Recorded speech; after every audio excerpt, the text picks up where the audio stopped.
Welcome back to First Take. The Warriors were without their biggest stars yesterday, but the absence of Steph, Draymond, and Kristaps Porzingis did not stop Golden State from stealing a win against the Nuggets. Nikola Jokic had a triple-double, his fifth in the last 7 games, but couldn't stop the Warriors from pulling away in the fourth for a 128-117 victory. Denver is struggling this season against teams with a winning record. They're 13-13 against those teams, while losing only 9 games to teams with a record under 500. Watching that game, are we more impressed by the Warriors or more down on the Denver Nuggets? Vinny? Down on the Denver Nuggets because I looked at them as a team that was literally going to challenge Oklahoma City. Given what happened in the second round of that playoff series, had they been healthy, I think they would have gotten out of there. The fact that they are literally in a dogfight for that 3, 4, 5, 6 spot with the Lakers, with Houston, Minnesota, that's disappointing. I get it that the injuries are there. Peyton Watson is out. Aaron Gordon is out. They have not been fully healthy all season long.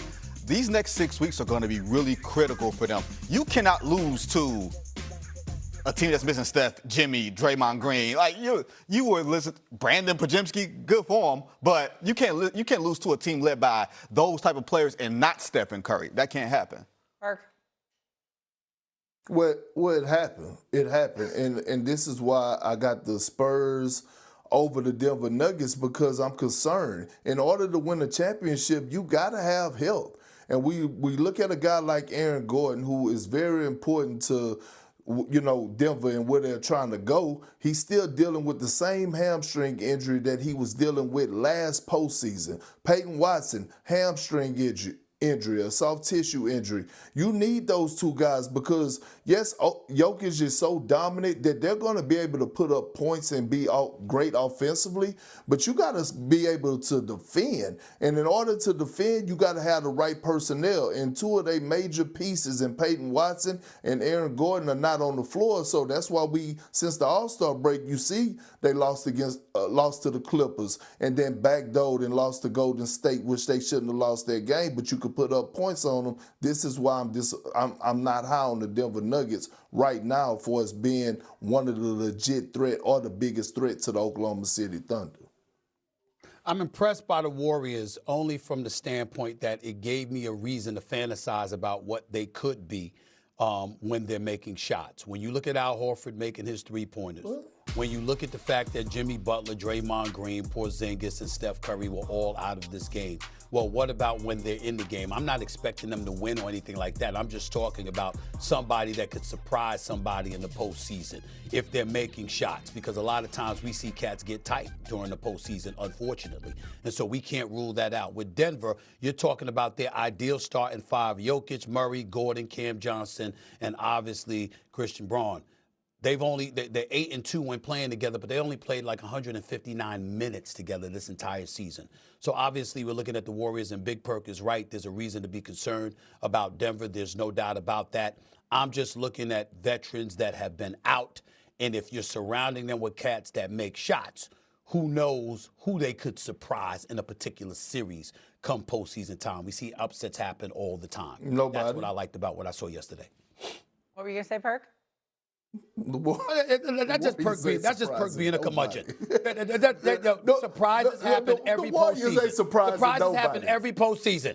The surprises happen every postseason. Somebody gets surprised. It happens. All right. I woke up this morning and didn't eat breakfast. Are you surprised?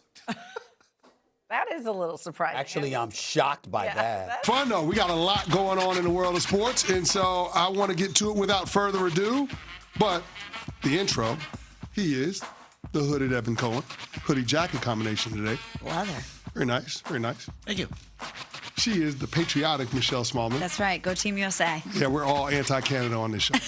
And I am the resident Super Bowl champ. Let's get to upon further review. Pat? Number 3. Bounce back win for Nuno's Knicks against the Rockets in front of a star-studded crowd that included new Giants head coach John Harbaugh on Saturday night in the Garden. New York overcame an 18-point deficit in the fourth quarter. The Rockets missed 8 consecutive shots and had 2 turnovers in the middle minutes, which opened the door for the Knicks to take control. Jalen Brunson dominated down the stretch with 4 made field goals in clutch time. But in his 5th game with the team, Brooklyn native Jose Alvarado was the real hero in Saturday night's win. Alvarado, who was the trade deadline acquisition from the New Orleans Pelicans, was used by Coach Mike Brown to spark the team's defense down the stretch, finishing with 8 points, 5 steals, and plus 18 rating over 20 minutes off the bench, even earning Jose Reyes-style chants of Jose, Jose, Jose from the appreciative crowd in MSG, affectionately known as Grand Theft Alvarado. Having the fifth-year vet alongside OG Anunoby, Mikal Bridges, Josh Hart, and a healthy Mitchell Robinson give the Knicks more defensive versatility and depth. If the Knicks are going to close the gap in the East between them and the Pistons, it has to start with more physicality and buy-in on the defensive end of the court. And that was the story against Houston. Cat, during the postgame, said that he challenged his teammates at the start of the fourth. Quote, "It starts with the first possession of the fourth quarter, playing defense. We got to get a stop. It's the most important possession of the game, and it's the first play of the fourth quarter," end quote.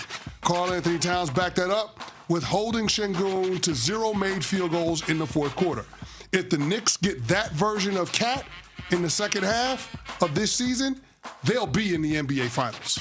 Yeah, they got grimy, and they need to get grimy. And I believe that championship teams need to have that grimy nature to them. Alvarado gives them that. OG, obviously, and Josh Hart, that big three of guys. Mitchell Robinson, actually, I should say 4, gives them that for sure. The thing that I'm going to continue to keep an eye on is, remember last year in the playoffs, where you really had to stagger at times Brunson and Cat because of the defense. Yes. Those are your 2 best offensive players who are amongst your top 7 or 8 guys rotationally, your 2 worst defensive players. Yes. So that was the problem against Indiana. Correct. And that is always going to be the thing when you're playing against a team like Boston or Detroit that has many two-way players, which is my least favorite term in basketball. I hate the idea of because everybody should be.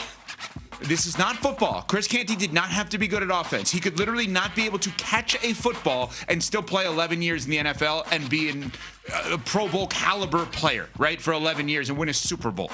So to me, that's where the Knicks, as just an example, that's what you've said about your Lakers. It's like my best players don't play defense in big moments. That's what we have to see about and it's not the Knicks aren't trying to play defense. They're just not good at it, those 2 guys. Well, here's the thing. Jalen Brunson leads the league in taking charges. So those are turnovers that matters. That is something.